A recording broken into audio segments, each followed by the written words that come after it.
اعوذ باللہ من الشیطان الرجیم، بسم اللہ الرحمن الرحیم۔ عزیز طلبہ، اللہ کے فضل و کرم، اس کی رحمت سے، اس کی عنایت سے ہم مسلمان ہیں۔ یہ سراسر اللہ کی مہربانی ہے کہ ہم امت محمدیہ سے تعلق رکھتے ہیں، اور بندے کی اس وقت سے ہی کامیابی شروع ہو جاتی ہے جب وہ امت محمدیہ کا ممبر بن جاتا ہے، رکن بن جاتا ہے۔ اور سب سے بڑی کامیابی یہی ہے کہ بندہ مسلمان ہو۔ اللہ تعالیٰ نے جب سے یہ سلسلہ شروع کیا ہے انبیاء کرام کا، سبھی لوگ مسلمان تھے، اور انسان کی کامیابی کا دار و مدار بھی اس کے مسلمان ہونے پر ہے۔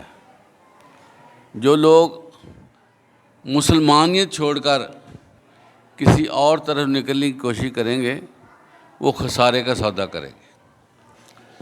عزیز طلبہ، جیسا کہ آپ دیکھتے ہیں کہ جو بھی تنظیم، جو بھی جماعت، جو بھی گروہ ہوتا ہے، وہ کچھ اپنے لیے خاص کرتا ہے تاکہ پہچانا جائے۔ اب عزیز طلبہ، کھانا پینا، سونا جاگنا، رہنا سہنا، ملاقاتیں، تعلق داریاں، یہ سب لوگوں کی ایک جیسی ہیں، ایسے ہی ہے نا؟ تو ہمیں بطور مسلمان دوسروں سے ممتاز بھی ہونا چاہیے۔ اللہ کے نبی آپ صلی اللہ علیہ وسلم فرماتے ہیں کہ تم کبھی کسی کی مشابہت اختیار نہ کرو۔ جو بندہ کسی اور کی مشابہت اختیار کرے گا، قیامت کے دن انہی میں سے اٹھایا جائے گا۔ تو جتنے مذاہب ہیں، ہمیں ان سے تعلق داری رکھنی چاہیے، ڈیلنگ رکھنی چاہیے۔ کاروبار ہو سکتا ہے، بیٹھک اٹھک ہو سکتی ہے، لیکن اپنا الگ سے تشخص کبھی بولنا نہیں چاہیے۔ اور اس وقت مسلمانوں میں یہ پرابلم ہے، چھوٹی پرابلم نہیں ہے، بہت بڑی پرابلم ہے کہ وہ غیر مسلموں کے ساتھ اتنا رچ بس جاتے ہیں کہ کوئی سامنے سے دیکھنے والا شخص یہ تعین نہیں کر سکتا کہ ان میں سے مسلمان کون ہے۔ تو یہ کتنی زیادہ خطرناک بات ہوگی کہ دیکھنے والے کو پتہ ہی نہ چلے یہ مسلمان ہیں۔ اسی لیے آپ صلی اللہ علیہ وسلم نے اہل ایمان کو بار بار یہ کہا کہ اپنا تشخص نہ بولنا، تم جہاں پر نظر آؤ بطور مسلمان نظر بھی آؤ کہ مسلمان ہیں۔ اس میں ظاہری شکل و شباہت بھی ہے، اور اس کی ورکنگ کی بھی جو ہے وہ ساتھ اس کے اٹیچ بنتی ہے۔ آج ہم یہی بات کریں گے، یہ سلسلہ شروع کریں گے کہ اسلامی تشخص کیا ہے اور اس میں کون سی چیزیں آتی ہیں۔ تو جو بندہ عزیز طلبہ اسلامی تشخص میں شامل نہیں ہوگا، یا تھوڑا ہوگا، تھوڑا رہنے دے گا،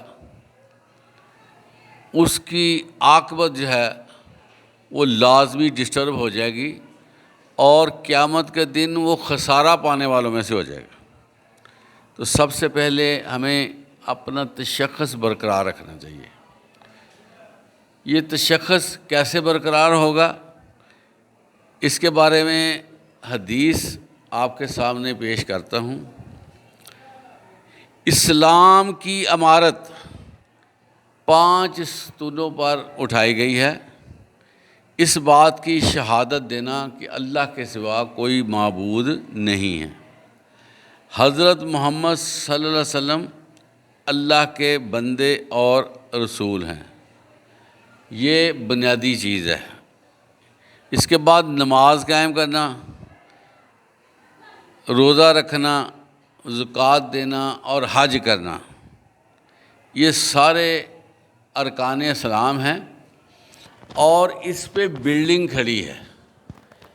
عزیز طلبہ، اگر آپ بنیاد بناتے ہیں، اس کی بنیادیں ٹھیک ہیں، ایک بنیاد جو ایک کارڈر پہ ہے وہ کمزور ہے، آپ دیکھیں گے وہ پوری بلڈنگ کو لے جائے گی، پوری بلڈنگ کو گرانے کا سبب بن جائے گی۔ کئی دفعہ ہوتا ہے کہ بلڈنگ بنی ہوتی ہے، کسی ایک سائڈ پہ پانی پڑ جاتا ہے یا وہ اس کی کنسٹرکشن اچھی نہیں ہوتی، وہ تھوڑا سا لفٹ جاتی ہے، بلڈنگ جو ہے تھوڑا سا ادھر کو جھک جاتی ہے، جس کی وجہ سے کیا نتیجہ نکلتا ہے، وہ بلڈنگ استعمال کے قابل نہیں رہتی، بلکہ وہ کہتے ہیں یہ ڈینجرس بلڈنگ ہے، اس پہ کوئی شخص قیام نہ کرے۔ عزیز طلبہ، یہی سسٹم اسلام کا ہے کہ اس کی بنیادیں بنا دی گئی ہیں، اور جو ان بنیادوں میں سے ایک دو تین یا سب کو کمزور کرے گا تو نتیجتاً وہ فارغ ہے، اس کی پھر قیامت کے دن سخت جانچ پڑتال ہوگی، یہ دیکھ لیں۔ تو مسلمان رہنے کے لیے یہ جو ہمارے 5 ستون ہیں نا، اس کو برقرار رکھنا ضروری ہے۔ آج ہم اس کا جو پہلا سلسلہ ہے ستون کا، اس پہ بات کریں گے، شہادتی اللہ الہ الا اللہ وان محمدن عبدہ ورسولہ، شہادت دینا کہ کوئی معبود نہیں اللہ کے، اور محمد صلی اللہ علیہ وسلم اللہ کے بندے اور رسول ہیں۔ تو کوئی بھی عزیز طلبہ اسلام میں داخل ہونا چاہتا ہے، اسلام کی بلڈنگ میں آنا چاہتا ہے، تو اس کے لیے ضروری ہے کہ وہ سب سے پہلے کلمہ پڑھے۔ کلمہ کیا ہے؟ یہ چند الفاظ ہیں جس کے مطابق انسان وعدہ کرتا ہے کہ میں نے زندگی گزارنی۔ عام طور پر بندے سمجھتے ہیں کہ میں نے کلمہ پڑھ لیا ہے، میں مسلمان ہوں، اس میں شک بھی کوئی نہیں ہے، وہ مسلمان ہیں۔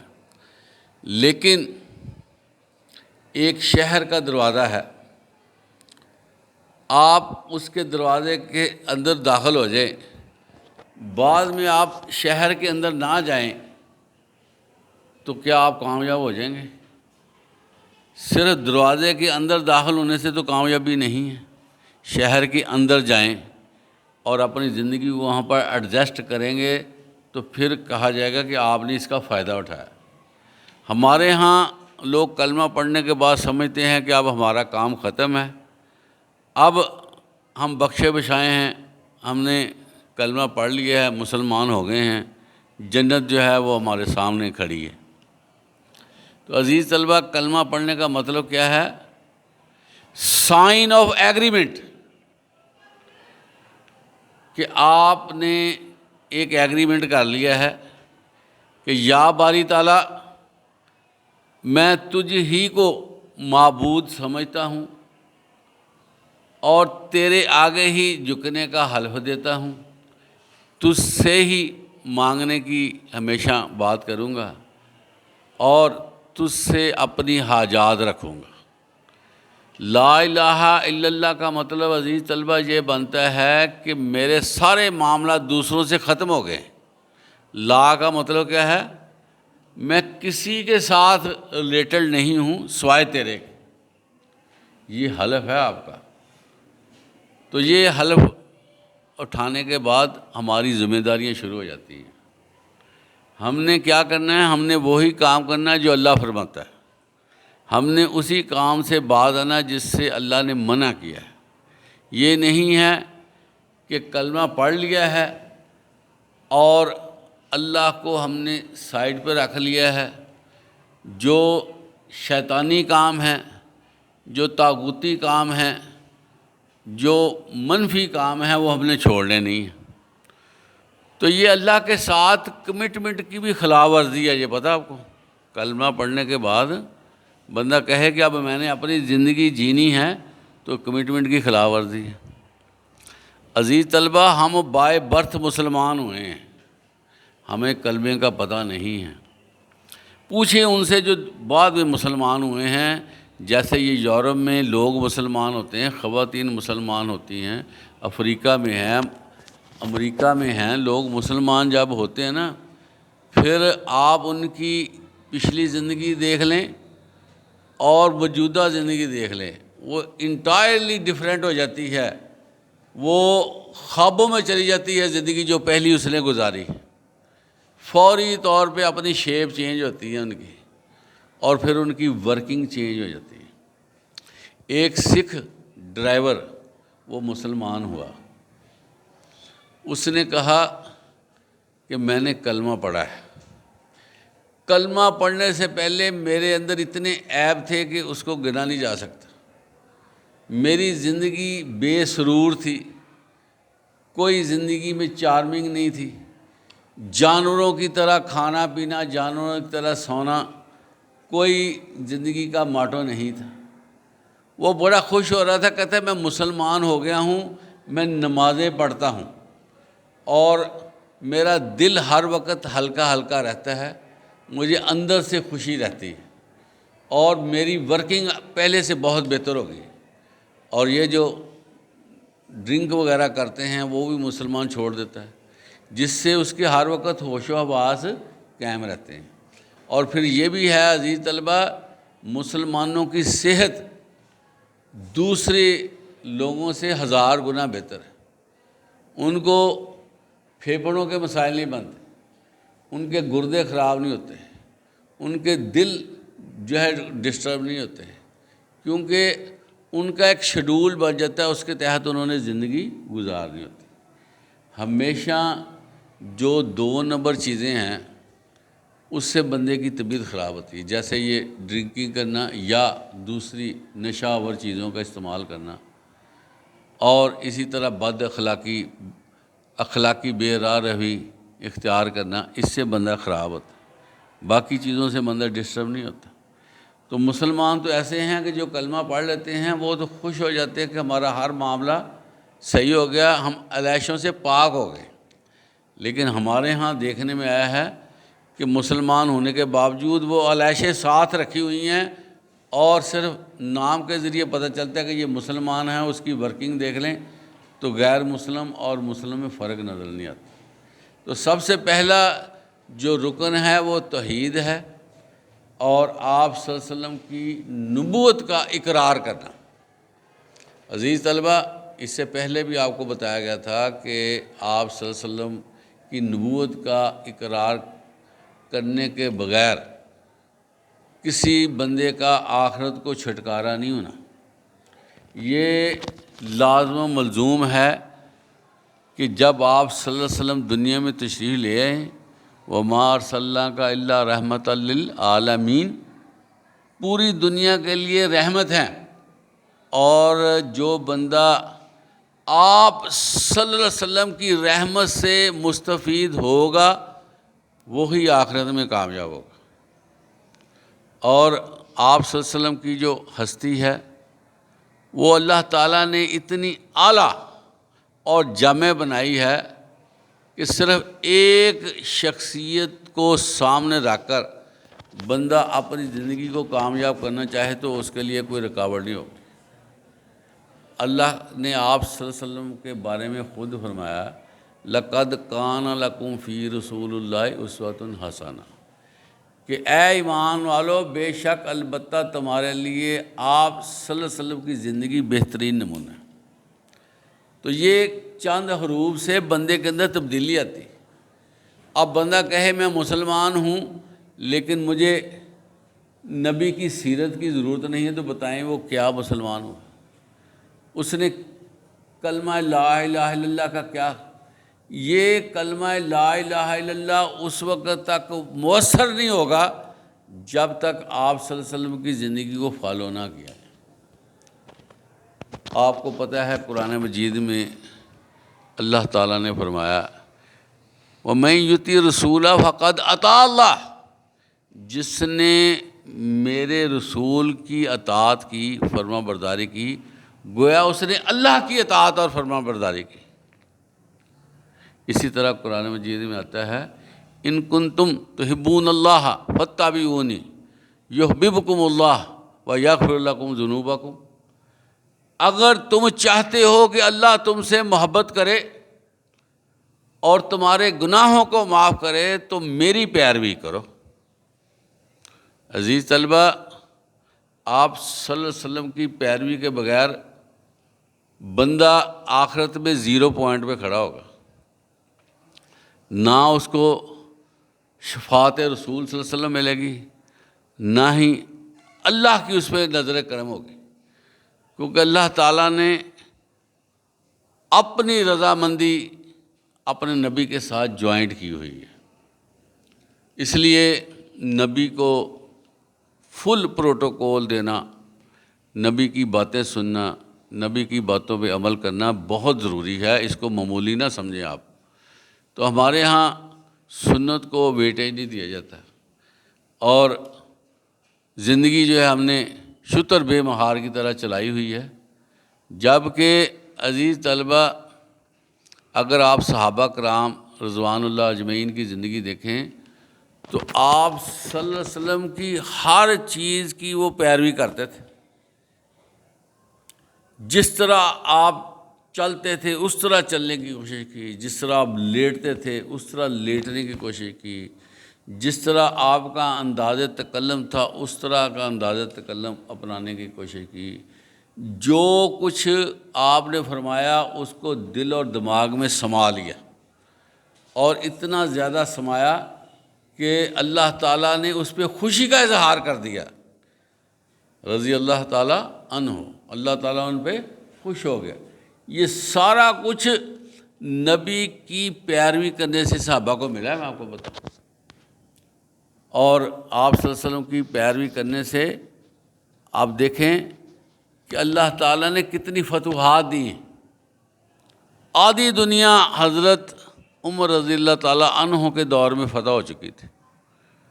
آج بھی اگر ہم اللہ کے نبی کی پیروی کریں تو یقین کریں جو ہمارے مرجائے چہرے ہیں یہ کھل اٹھے، اور ہمیں خوشی ہو، اور ہمارے اندر طاقت ہو، اور ہم اپنے آپ کو کفر کا مقابلہ کرنے کے لیے تیار پائیں۔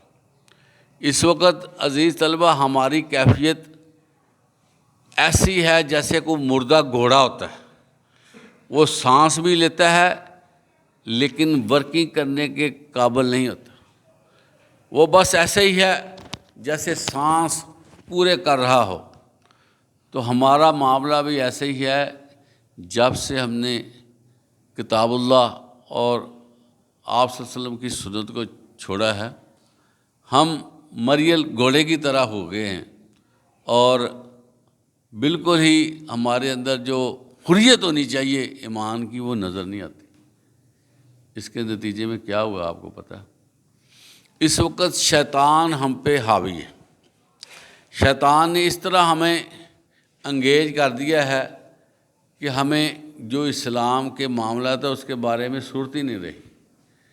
آج اکثریت ایسی ہے عزیز طلبہ جس کو اسلام کی بنیادی چیزوں کا بھی نہیں علم، اور کلمہ پڑھتے ہوئے وہ غلط پڑھ جاتے ہیں، نماز پڑھتے ہوئے ان کے تلفظ ہی صحیح نہیں ہیں، جنازہ پڑھتے ہوئے ان کو پتہ نہیں ہے کیا پڑھا جا رہا ہے، گھر میں کیسے داخل ہونا ہے، باہر کیسے جانا ہے، لوگوں کے ساتھ تعلق کیسے بنانے ہیں، چھوٹی چھوٹی بنیادی چیزیں ہمیں پتہ نہیں ہیں، جس کی وجہ سے ہم لوگ دنیا میں رہتے ہوئے ہماری حیثیت کیڑے اور مکوڑوں کی بن گئی ہے، جو چاہتا ہے ہمیں دبا دیتا ہے، جو چاہتا ہے ہمیں مار دیتا ہے، ہمیں ویٹیج دینا دنیا نے بند کر دیا ہے۔ وجہ ہے کہ جب ہم نے اپنے نبی کو چھوڑ دیا، اس کی سیرت کے ساتھ اپنی سیرت کو ٹیلی نہیں کیا، ان کے چہرہ مبارک کے ساتھ اپنے چہرے کو ٹیلی نہیں کیا، تو بتائیں